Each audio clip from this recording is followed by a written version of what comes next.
불이 났을 때 경보를 먼저 꺼놓는 경우들이 많아요. 그럴 수 일단 있죠. 꺼놓고 네. 가서 현장에서 확인해서 다시 와서 이제 이걸 켜는 이번 화재 같은 상황이 발생하게 되는데요. 화재 경보가 울린다면 경보가 울리는 상태에서 현장을 확인하시라. 그리고 오작동이라면 그 이후에 끄시는 것이 안전상으로는 바람직하다. 꼭 그렇게 하셔야 된다 말씀을 드리고 싶습니다. 실시간 재난안전정보 안내방송 재난안전 119. 오늘은 KBS 재난방송 전문위원이신 이영주 경일대 소방방재학부 교수와 함께하겠습니다. 교수님 어서 오십시오. 네, 안녕하세요. 네, 지난 8월 7명의 인명피해를 낸 부천 호텔 화재 네. 이 부분부터 한번 짚어봐야 되겠어요. 이 참사 수사 결과가 지난 8일 나왔잖아요. 네, 맞습니다. 이 전형적인 인재임이 드러났는데 무엇이 문제였는지 한번 차근차근 짚어볼까요? 예, 당시에 이제 7명이나 사망을 한 이런 이제 큰 사고였기 때문에 사실은 그 당시에 이제 인명 피해 이제 원인 규명이라든지 또 많은 이슈가 되었던 뭐 공기 안전 매트에 대한 부분의 적정성, 뭐 책임 문제, 뭐 이런 것들을 포함해서 다양한 수사들이 심도 있게 이루어진 것으로 그렇게 이제 발표가 됐는데요. 최초의 화재가 발생한 상황에서 이 경보기를 끈 상태, 바로 끈 다음에 화재가 발생한 층으로 이동해서 화재를 이제 확인했다는 거죠. 그리고 다시 1층으로 내려와서 이제 경보기를 켰는데, 그러면 한 화재 발생 초기에 한 2분 40초 정도의 이 공백기가 있었군요. 경보가 울리지 않은 거예요. 네. 그러다 보니까 사실 가장 중요한 화재 가장 중요한 발생했을 때 시기였는데. 빨리 인지해서 대피를 해야 되는데 네. 그 시간 동안에 이제 인지가 안 돼서 오히려 이제 대피 지연이 발생한 것들, 이런 것들이 어떻게 보면 이제 인명 피해를 크게 한 주요한 원인이었다, 이렇게 이제 수사 결과로 발표를 하고 있었고요. 또 한편으로는 이제 최초의 화재가 발생했던 810호, 많은 분들이 이제 그 당시 화재 당시에 이제 CCTV가 이제 영상들을 보시면서 810호에서 발생한 화재로 인해서 연기들이 이제 복도 쪽으로 삽시간에 이제 굉장히 빠르게 네. 퍼지는 상황들을 봤는데, 여기도 마찬가지로 사실 문 자체는 방화문이었기 때문에 객실의 문이 잘 닫혀 있었더라면 연기가 복도 쪽으로 확대가 안 되면서 많은 인명피해가 발생하는 부분들은 막을 수 있었을 거다, 이렇게 예상을 했는데, 수사 결과에서도 마찬가지로 이 부분이 실제로 문이 열려 있으면서 연기가 연기들이 다 새 복도로 나왔고, 새어 예, 맞습니다. 나왔죠. 그런데 이제 문을 자동으로 닫아줘야 되는 이제 도어 클로저라고 하는 폐쇄 장치가 이제 달려 있지 않았다. 이것도 네. 수사로 확인이 됐고, 또 하나는 이제 화재가 7층에서 발생했는데 8층 쪽으로 연기가 빠르게 확대된 이유도 확인이 됐는데요. 이 계단실, 한마디로 이제 비상구인 계단실 방화문에 열어놓은 채로 거기다가 이제 생수통 묶음을 이제 받쳐놔서 문이 열려놓은 네. 상태로 이제 평상시에 사용이 됐기 때문에 네. 불난 연기가 바로 그 위층으로 그냥 그대로 올라가면서 위층에서도 인명피해가 발생한 이런 위험한 상황들, 이런 것들이 수사 결과로 확인이 됐습니다. 이제 하나하나 짚어볼수록 인재 사고였다라는 그런 안타까움을 피할 수가 없는데요. 좀 더 구체적으로 짚어볼게요. 우선 에어컨 배선에서 불이 시작이 됐는데, 이 에어컨 언제 만들어졌죠? 2018년도에 교체 작업이 이루어졌대요. 그런데 그때 문제가 영업 지장 등을 우려해서 이 배선 교체를 안 하고 노후 전선으로 계속 사용을 했다면서요. 예, 맞습니다. 이제 2018년에 이제 에어컨 공사 이전에 2017년에 이 호텔의 이제 주인이 바뀌게 되는데요. 이 바뀐 주인이 2018년도에 들면서 안에 이제 에어컨 교체 공사들을 진행을 하는데, 사실 이제 에어컨 교체 공사를 하려면 이제 배선이라든지 에어컨이라든지 뭐 이런 것들 이제 전반적인 부분들을 이제 개수를 해야 되는데요. 그러다 보면은 객실을 이용하는 데도 제한이 되고, 그러니까 한마디로 이제 영업에 이제 장애도 되고 비용도 많이 들고, 아마 이런 고려들 때문에 사실은 그동안에 노후된 전선들은 교체를 안 하고 에어컨만 이제 교체를 하는 이런 방식으로 이제 공사가 진행이 된 거죠. 그러다 보니까 이제 기존의 새 에어컨을 설치해놓고 기존의 노후된 전선에 이걸 연결하는 과정에서도 사실 원래 에어컨 같은 경우는 전기를 굉장히 많이 먹는 그런 설비이기 때문에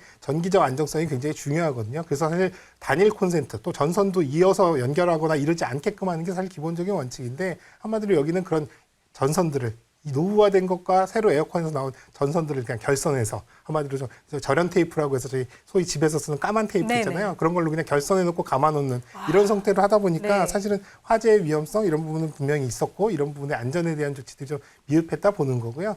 화재 발생 당시 현장 감식하는 과정에서도 최초에 에어컨 이 전선 부분에 용융훈이라고 해서 이 부분에서 불이 발생했구나라는 것들을 확인할 수 있는 이런 이제 감식 자료들도 확인이 됐기 때문에, 이러한 결과들을 보면 발생은 그렇게 해서 이제 에어컨 전선에서 발생했지만, 좀 더 근본적인 원인은 이런 공사를 하는 데 있어서 이 전기적인 부분의 안전성을 충분히 고려하지 않은 이런 시공, 이런 부분들이 문제가 됐다라고 보는 게 맞겠습니다. 그렇다면 교수님, 설계도가 있을 텐데 네. 그 설계도대로 시공이 안 됐다고 봐야 되나요? 인명 피해의 가장 큰 원인은 뭐였어요? 그러면? 지금 이제 인명피해의 가장 큰 원인은 이제 원인은 에어컨이지만 사실 네. 이제 인명피해의 가장 큰 원인이라고 본다면 불이 발생해서 확산되는 과정에서 빠르게 대피가 안 됐다는 거거든요. 근데 여기서 이제 두 가지는 아까 앞에서 설명드린 것처럼 빠르게 확산되는 과정에서 구획들이 이제 정확하게 방화문이 닫혀 있지 않으면서 기능들을 못했다는 거. 그러니까 이건 설계상이나 이런 부분들의 문제라기보다는 유지관리, 실제로 사용상의 안전에 대한 조치들 이런 것들이 이제 이루어지지 않았다는 거고요. 또 하나는 이제 빨리 알고 빨리 도망갈 수 있게 해줘야 되는데 경보가 제때 작동하지 않았다는 거. 사람들이 알 수 있는 이런 시설들이 제대로 작동하지 않게끔 했다라는 부분들. 이게 어떻게 보면 가장 두 가지 큰 인명피해를 발생한 요인이라고 할 수 있겠습니다. 네. 그러면 아까 말씀하셨듯이 이제 화재 경보기 작동도 문제였다고 지적을 하셨는데요. 네. 이 호텔 매니저의 또 좀 초동 대처가 미흡했다 이렇게 말씀하셨잖아요. 네. 그 부분을 다시 한번 짚어주시면 좋을 게 또 앞으로의 이런 피해를 줄이는데도 도움이 될 것 같아서요. 네. 자, 그러면 그렇게 경보기 울렸을 때는 어떻게 해야 됩니까? 예, 일반적으로 이제 화재가 발생했을 때 이제 경보기가 울리는데 사실 대부분은 경보가 울렸을 때 이게 진짜 불이 난 건지 아니면 오작동, 한마디로 불이 안 났는데도 네. 작동한 건지 이런 것들을 빨리 확인하는 게 중요하거든요. 다만 문제는 대부분 일반적인 건물에서 이렇게 화재 경보가 울렸다면 경보가 울리는 상태에서 관리자라든지 방재팀의 직원이 화재 현장을 직접 가서 진짜로 불이 난 건지를 확인한다거나 혹은 또 CCTV로 그 현장 불이 난 지점을 확인할 수 있다면 육안으로 확인을 해서 이게 진짜 불이 났구나라고 한다면 경보가 이제 계속 울리는 상황에서 그 다음에 초동 진압이라든지 대피의 유도 이런 것들이 이루어지겠죠. 근데 이제 그런 확인 과정을 거쳤을 때 이게 불이 안 났는데 작동을 했네. 그렇다면 이제 경보를 꺼서 사람들이 이제 오해하지 않게끔 이런 부분들을 해야 되는데 다만 문제는 이런 과정에서 불이 났을 때 경보를 먼저 꺼놓는 경우들이 많아요. 왜냐하면 이제 혹시라도 화재가 아닌 상황에서 혼란이라든지 영업상의 문제가 생길까봐 그럴 수 일단 있죠. 꺼놓고 네. 가서 현장에서 확인해서 다시 와서 이제 이런 키는 이번 화재 같은 상황이 발생하게 되는데요. 그래서 이런 부분들은 실제로 이제 뭐 이 현장뿐만 아니라 다른 곳에서도 이러한 방식들로 실제로 불이 경보가 울리면 우선 잡아놓는다고 표현을 하거든요, 현장에서. 그럼 이렇게 신호를 잡아놓고 가서 현장에서 확인해서 신호를 푸는 과정에서 훨씬 더 이제 빨리 대피가 이루어지지 못하기 때문에 화재 경보가 울린다면 경보가 울리는 상태에서 현장을 확인하시라. 그리고 고작동이라면 그 이후에 끄시는 것이 안전상으로는 바람직하다. 또 꼭 그렇게 하셔야 된다. 말씀을 드리고 싶습니다. 근데 백화점 같은 데도 영업에 지장을 준다고 이런 식의 이제 매뉴얼대로 하지 않는 경우가 굉장히 많거든요. 네. 그럼에도 불구하고 계속 이 경보등이 켜진 상태에서 확인해야 된다는 말씀이신가요? 예, 맞습니다. 왜냐면은 이제 이걸 임의로 껐을 때 말씀하신 대로 현장 확인하는 과정에 그 사이에 시간이 분명히 공백이 있게 되면 이 시간 동안에 이제 더 위험해지는 상황들이 될 수 있기 때문에 오히려 이 부분을 화재가 경보가 울린 다음에 꺼놓은 상태에서 현장을 확인하기보다는 경보가 울렸을 때 빨리 현장에 가서 확인을 할 수 있는 체계를 갖춰서 확인을 빨리 해서 빨리 끄던지 혹은 또 화재임을 확인해서 다음 조치를 할 수 있게끔 하는 것들이 가장 좋은 방법이겠죠. 네, 알겠습니다.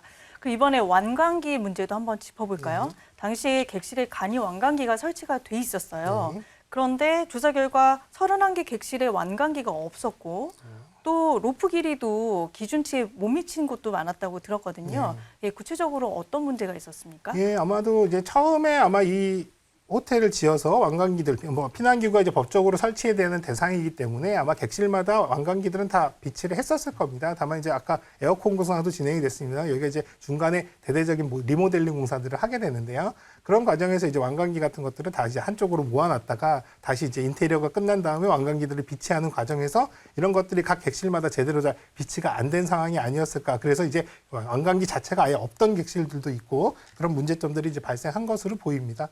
또 하나는 이제 완광기가 함이 있어서 완광기가 비치돼 있다 하더라도 사실 완광기 같은 경우는 건물로 치면 3층에서 10층 요 구간에 각각의 이제 객실에다가 이제 비치를 해야 되는데 3층에서 사용할 수 있는 완광기는 한 10m 정도면 충분히 지상까지 내려올 수 있지만 10층에 있는 완광기 같은 경우는 거의 30m 이상을 내려와야 되기 때문에 줄 길이가 달라요. 로프 길이가. 그래서 완광기 함도 층별로 이런 부분들이 이제 다르게 그 층에 맞게끔 이제 배치를 해야 되는데 여기 같은 경우는 대부분 다 가장 짧은 10m. 그래서 만약에 7층이나 6층에서 만약에 완광기를 살려고 줄을 완광기를 늘었다 타고 하더라도 내려와서도 문제가 그렇죠. 되겠군요. 지상에 내려오지 못하는 상황에서 거기에 매달려 있거나 다시 올라와야 되는 이런 더 위험한 상황이 될 수도 있었거든요. 네. 그래서 사실 대부분은 그래서 이런 완광기 같은 것들을 사용을 할 때 물론 안전하게 사용하는 부분도 있지만 사용 전에 이런 높이에 관련된 부분을 완광기 함에 보시면은 거기에 이제 높이가 이제 사용할 수 있는 층수나 높이가 이제 기재가 돼 있거든요. 그래서 사용하시는 분들도 잘 확인하셔야 되고 또 점검을 하실 때도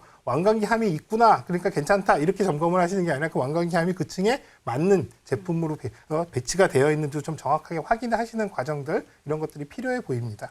네, 교수님, 그런데 완광기가 있다라는 걸 확인해도 직접 그 완광기를 사용해보지 않으면 이게 참 실질적으로 적용하기가 쉽지가 않을 것 같아요. 그래서 일단 오늘 이 시간에 한번 완광기를 어떻게 사용하면 좋을지 한번 영상을 다시 한번 보시겠습니다. 대피 공간에는 외기와 접하는 창문이 설치되어 있습니다. 창문의 구조에 따라 개방 방법이 다르니 미리 확인하세요. 먼저 창문을 열고 지지대를 설치합니다. 지지대 설치 시 지지대 홈에 정확히 맞춰 단단히 고정합니다. 속도 조절기와 후크를 연결합니다. 이때 후크의 고정 나사가 아래쪽을 향하게 연결합니다. 다음 지지대에 연결하고 나사를 조여 고정합니다. 완광기 벨트 착용 전 안전고리를 확인하여 길이를 조절합니다. 벨트를 머리에서부터 뒤집어 쓰고 안전고리를 조여 고정합니다. 로프가 감겨있는 릴을 창밖, 내려갈 곳을 향해 내려놓습니다. 지지대를 창밖으로 향합니다. 이때 지지대의 홈이 정확히 걸렸는지 확인합니다. 두 손으로 속도 조절기 바로 밑에 로프 2개를 움켜잡고 난간에 걸터 앉습니다. 난간이 높은 경우 의자나 완광기 함 등을 이용합니다. 양팔을 수평으로 벌리고 벽면을 마주보며 하강합니다. 얼굴이 벽에 부딪히지 않도록 손으로 벽을 가볍게 밀며 내려옵니다.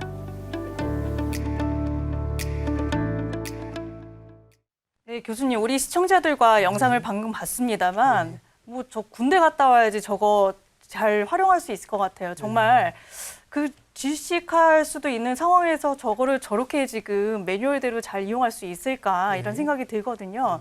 이제 우선은 완광기가 보통 비치된 곳이 아파트, 그다음에 숙박시설, 보통 어디에 이게 비치를 해야지 이게 정상적인 위치라고 할 수가 있나요? 기본적으로 아까 화면에서 보신 것처럼 완광기의 지지대들은 건물 바깥으로 이제 전개가 돼야 되기 때문에요. 창문 근처, 그러니까 아마 대부분 이제 발코니라든지 테라스 쪽, 이런 쪽이라든지 창문이 있는 근처 쪽에 대부분 이제 완광기 함들, 또 완광기 지지대들이 설치되어 있다, 이렇게 보시면 될 것 같고요. 다만 이제 건물별로나 또 건물, 또 아파트라든지 또 이제 객실마다 구조들이 좀 다르기 때문에 처음에 가셔서 어디에 이 완광기가 설치되어 있는지, 비치되어 있는지를 꼭 확인하실 필요가 첫 번째는 있고요.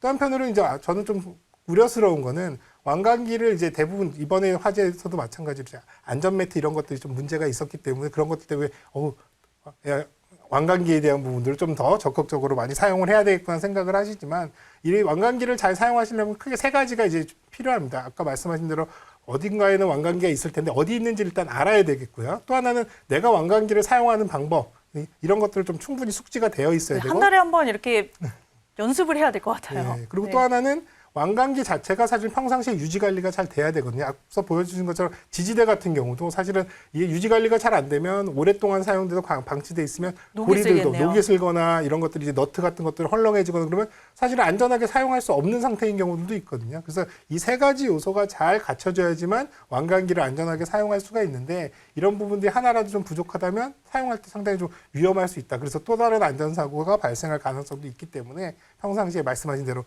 잘 타는 연습. 그래서 최근에는 안전체험관이라든지 이런 곳에서 실제로 완광기를 실제로 이제 타보는 그런 훈련들이나 이런 교육들도 많이 하고 있으니까 조금 더 적극적으로 알아보셔서 이런 부분들을 숙지하실 수 있도록 하는 것들이 중요하겠습니다. 아니면 획기적으로 좀 쉬운 방법의 안전 장비를 개발할 수는 없을까요? 지금도 사실은 이제 완광기로 대표되지만 피난기구라고 하는 것들이 굉장히 다양한 종류들이 있습니다. 이 다양한 종류들의 완광기도 들어가 있고 안전매트도 들어가 있고 뭐 사다리, 피난사다리, 뭐 하향식 피난구, 여러 가지 종류들이 있는데 사실 이런 것들을 선택적으로 쓸 수가 있거든요. 근데 과거에는 사실 완광기가 가장 설치하기도 편하고 용이하기 때문에 대부분 완광기를 많이 설치합니다만, 최근 들어서는 조금 더 안전성이라든지 또 사용성이 높은 조금 더 좋은 제품, 다만 이제 가격은 좀 더 비싸겠죠. 그런 제품들도 많이 있기 때문에 꼭 완강기가 아닌 다른 방식의 조금 더 효율적인 어떤 피난기구의 적용이라든지 사용 이런 것들도 적극적으로 좀 장려될 필요는 있겠습니다. 네.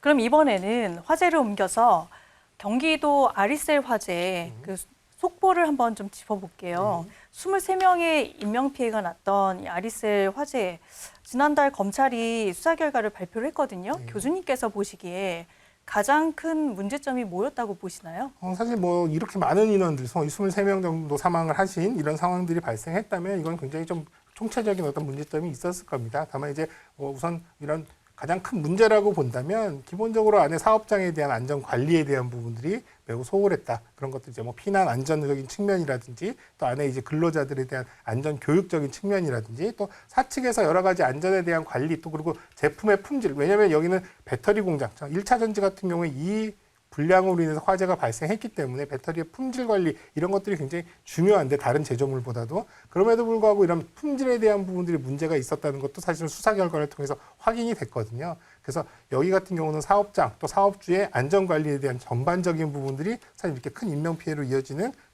가장 중요한 어떤 문제점이었다라고 말씀드리고 싶습니다. 네, 여기도 마찬가지로 비상구가 설치가 되지 않았었고요. 그다음에 외국인 노동자들이 많았다 보니까 이 노동자들을 상대로 한 안전교육이 미흡했다. 이것도 지적사항이 나왔거든요. 네. 어떻게 보세요? 예, 맞습니다. 사실은 뭐 최근에는 중대재해처벌법 뭐 이런 것들 때문에도 사업주의 안전관리에 대한 책임성 이런 부분은 더 강화가 되고 있습니다만 이런 중대재해처벌법이 아니더라도 당연히 사업주는 본인의 사업장의 여러 가지 근로자들이라든지 안전 환경에 대한 부분들을 책임지고 또 잘 관리를 할 필요가 분명히 있거든요. 근데 이런 책임과 의무를 굉장히 이제 회피한 그런 이제 정황들이 이제 수사를 통해서 많이 발견이 됐는데 첫 번째는 여기에 이제 이런 품질, 한마디로 앞서 말씀드린 배터리 공장이기 때문에 그런 예상되는 위험성에 대한 부분들의 시설적인 관리적인 어떤 노력들이 상당히 아니했다. 그래서 일반적인 공장과 별 차이 없게끔 이렇게 관리를 하다 보니까 사실 그런 위험성에 대해서 충분히 대응을 하지 못했다는 부분들이 있고요.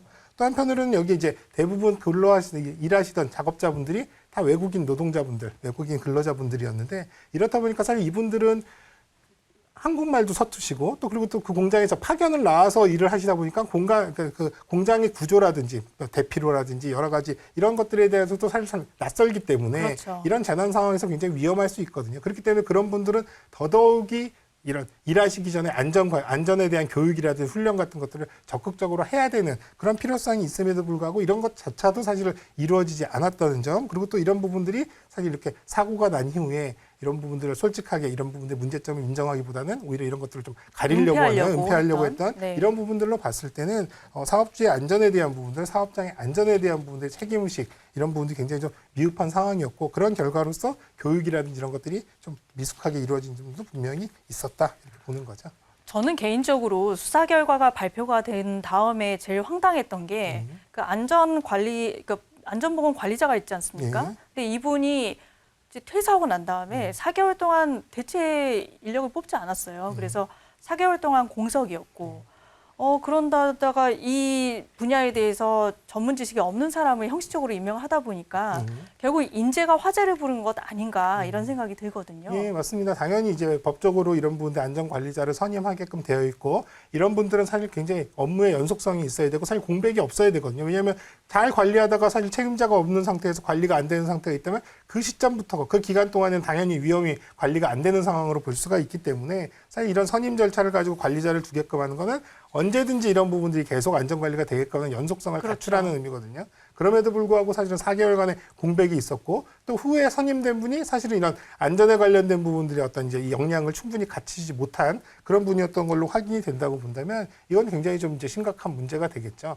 사실 근데 이 현장 말고도 사실 다른데 이를테면 이런 이 보건안전관리자 또 그리고 뭐 소방시설 관리자 또 그리고 초고층 건축물 같은 경우는 총괄재난관리자라고 해서 이런 관리에 대한 부분들 안전을 총괄하시는 분들을 선임하게끔 되어 있는데 이런 분들이 사실 어떤 곳들은 굉장히 적극적으로 능력도 갖추시고 정말 실제 재난 상황에서 이런 것들을 총괄하면서 지휘하고 대응하실 수 있는 판단할 수 있는 이런 분들로 선임하는 경우들도 있지만 아직까지는 법에서 이런 부분들을 의무적으로 선임하라고 하니까 그런 형식 조건만 만족시키느라고 가장 낮은 월급에 가장 낮은 직급인데 이분을 그냥 이런 분들을 그냥 이렇게 관리자로 선임을 해놓는 경우들도 있습니다. 그렇기 때문에 실제 꼭 법이 아니더라도 재난이 발생하거나 또 여러 가지 사고가 발생했을 때 총괄적인 어떤 책임과 관리를 할 수 있는 능력 또 그거에 맞는 이제 직급을 줘서 기능할 수 있게끔 하는 것들이 무엇보다 중요하다 생각이 됩니다. 그러게 말씀입니다. 그런 의미에서 사실 이런 공장뿐만이 아니라 이렇게 위험에 노출되어 있는 공간이 생각보다 꽤 많거든요. 그래서 대표적인 게 뭐 모텔 또 뭐 그런 숙박시설 이런 것들이 그런 위험에 노출되어 있는 곳이 많다고 아까 말씀하셨는데 예를 들면은 생활형 숙박시설 있지 않습니까? 생숙이라고 하는데 이런 곳이 만약에 사람들이 이제 숙박시설로 용도 변경을 할 경우에 과연 안전 문제가 잘 지켜질 수 있겠느냐 이런 우려도 나오고 있는 게 사실이거든요. 어떻게 보십니까? 예, 실제로 이제 우리가 뭐 대형 호텔, 뭐 대형 숙박시설 같은 경우는 또 대규모로서 관리에 대한 부분이나 시설적인 부분이 상당히 좀 갖춰져 있어서 위험에 대한 여건들은 상대적으로 좀 나을 수 있는데요. 중소규모의 숙박시설, 뭐 모텔이라든지 소규모 관광호텔이라든지 또 생활형 숙박시설 같은 경우도 사실 이제 규모에 따라서는 다르긴 합니다만 이러한 부분들의 여건들의 차이가 굉장히 좀 크거든요. 그렇기 때문에 안전관리에 대한 부분들이 사실은 우리가 대형 시설이나 큰 시설 중심으로 뭔가를 들여다보지만 사실은 오히려 이런 부분들의 사각에 있는 이런 관리적인 부분의 역량이나 이런 것들이 조금 떨어지는 이런 것들이 이제 위험성이 높다. 또 최근에 이제 말씀해 주신 생활형 숙박시설 같은 경우는 뭐 정상적으로 생활형 숙박시설의 어떤 운영의 어떤 목적이나 어떤 영리 이런 것들로 잘 운영이 된다면 문제가 없는데 최근 들어서 이런 것들이 어떻게 보면 이제 부동산 여러 가지 것들의 문제가 되면서 굉장히 좀 이슈가 되고 있거든요. 그래서 이런 생활형 숙박시설의 이제 문제들을 해결하기 위해서 뭐 오피스텔이나 이런 것들을 전환하는 이런 것들에 대한 정책들도 이제 고민을 하고 있습니다만 다만 이런 과정에서도 사실은 단순히 그냥 용도를 바꿔준다라는 개념보다는 거기에 맞는 안전 성능 또 설비적인 부분들의 강화 이런 것들을 갖춰야지만 또 요건을 갖춰서 안전하게끔 이런 분들 용도 변경이 되게끔 할 필요도 분명히 있다 생각이 됩니다. 네, 교수님. 그러면 이번에는 배터리 화재도 한번 짚어보겠습니다. 그동안 이제 배터리 안전 기준에 부합하는지 자기 인증제가 도입이 됐었는데 청라 아파트 화재 이후에 이제 정부가 직접 나섰어요. 그래서 관리하도록 법이 개정이 됐거든요. 그러면은 국토교통부가 이제 이 관리 인정을 하는 거죠. 시범 사업을 언제부터 실시를 하는 건가요? 예, 지금 올해 말부터 이 네. 이제 시범 사업을 이제 시행을 하는 그런 과정으로 지금 이어지고 있는데요. 사실 뭐 이렇게 이제 이 배터리 인증제를 사실 이전에도 한마디로 제조한 곳에서 본인들이 인증을 하는 그런 체계였습니다. 사실 뭐 이 부분이 그렇게 크게 문제가 됐다 이렇게 보긴 좀 어려운데요. 사실 다만 이제 뭐 청라 지하 주차장 화재 네. 때문에 전기차에 대한 사회적 우려가 높다 보니까 오히려 우리나라 분들은 아직까지 그런 부분들이 있는 것 같아요. 야, 자기가 만들어서 자기가 안전한지를 들여다보면 그거 제대로 꼼꼼히 보겠어라고 하는 약간의 의구심도 있는데 오히려 그런 이제 불안감과 의구심을 해소한다는 측면에서 국가에서 국토교통부에서 직접 이런 것들을 이제 인증을 해주는 이런 정책으로 간다면 아마도 이제 국민분들이 조금 더 안심하실 수 있는 그런 계기는 될 거다라는 기대는 있고요. 다만 이제 이런 자가인증제를 통해서 자가인증제를 진행하면서 이런 이제 배터리에 대한 관리라든지 인증의 이제 분량에 대한 부분들을 제대로 걸러내지 못한 게 사실 근본적인 원인은 아니었기 때문에 실제로 이제 화재 안전성에 크게 뭐 실제적인 안전성이 높아질 거다라는 것들은 조금 이제 이거랑은 좀 별개의 문제인 것 같아요. 다만 이제 배터리의 경우에는 사실 이런 인증 과정에서 사실은 여러 가지 사실 처음에 인증할 때도 중요하지만 대부분의 이런 배터리 이상이라고 하는 것들은 사용하는 과정에서 발생하는 여러 가지 요인들의 작용에 의해서 배터리가 이상이 있고 이런 것들이 열폭주로 이어지는 이런 과정으로 이어지기 때문에 사실은 이런 것들이 이제 화재 예방에 관련된 부분들 이런 배터리의 관리라든지 이런 것들을 조금 더 적극적으로 할 수 있는 관리 중심으로의 어떤 이제 대책들 이런 것들이 좀 더 필요하지 않나 생각은 듭니다. 좀 기술적인 질문을 드리는 거 아닌가 싶은데 그러면 이게 안전하다, 배터리가 안전하다라고 삼는 그 기준이 그럼 배터리 셀을 검증을 하는 건가요? 뭐 어떤 건가요? 어떻게 인증을 하는 건가요? 배터리는 이제 배터리 팩이라고 해서 이 배터리를 좀 조금 더 세분화하면 배터리 셀, 그다음 배터리 모듈, 셀이나 모듈이 있고 그다음 배터리 팩이라는 게 있는데요. 배터리 셀이나 모듈은 2차 전지를 만드는 제조사, 한마디로 전지회사에서 만들게 되고요. 이걸 이제 자동차 완성차 업체에다가 납품을 하게 되면 이런 것들을 하나의 이제 패킹, 한마디로 이제 하나의 뭉치로 만들어서 여기에 셀이나 모듈도 들어가지만 여기에 이제 냉각감지라든지 또 BMS라고 하는 배터리의 이제 상태를 관리하는 관리 모듈도 여기에 탑재를 해서 하나의 배터리의 어떤 이 뭐라고 그러나요? 완성된 이 케이스로서 이렇게 이제 만들어서 차량에 탑재하는 그런 과정이거든요. 그럼 하나하나 다 뜯어봐야 되는 건가요? 네, 근데 이제 지금 현재는 이런 인증제들이 이제 배터리 팩화되어 있는 아마도 이제 완성차 업체에서 만드는 이런 패킹이 되어 있는 상태에 이제 단위로 이제 인증을 주는데 일부의 이제 전문가분들께서는 야, 그 셀 하나하나의 이상들을 다 들여다봐야지 팩으로 묶어 있는 상태로 봤을 때 이게 안전한 것보다는 하나하나 들여다보는 게 더 안전한 거 아니냐 이런 이제 문제점들도 제시하고 계신데요. 사실은 저는 오히려 지금 이렇게 이제 팩 단위로 이런 부분들 인증제들이 나가는 것들이 사실 국제적으로도 대부분 이제 비슷한 이 인증으로 이제 표준화돼 있고 또 한편으로는 셀 하나하나의 분량보다는 사실은 배터리 팩 여러 가지 또 아까 앞서 말씀드린 대로 처음에 셀 자체에 대한 이상은 그렇게 분량률이 높지가 않습니다. 굉장히 일반적인 다른 제조물에 비해서도 사실 굉장히 낮은 수준이거든요. 그렇다고 하면 배터리의 이상이라고 하는 건 사용 중에 발생할 수 있는 여러 가지 이상이기 때문에 팩 단위로 지금의 이제 인증을 주는 방식이 오히려 화재 예방이나 화재 안전 성능을 보는 데는 오히려 더 나을 수도 있다. 이렇게 판단이 됩니다. 네, 교수님. 오늘 말씀은 여기까지 듣도록 하겠습니다. 지금까지 KBS 재난방송 전문위원 이용주 교수였습니다. 오늘 말씀 감사합니다, 교수님. 감사합니다.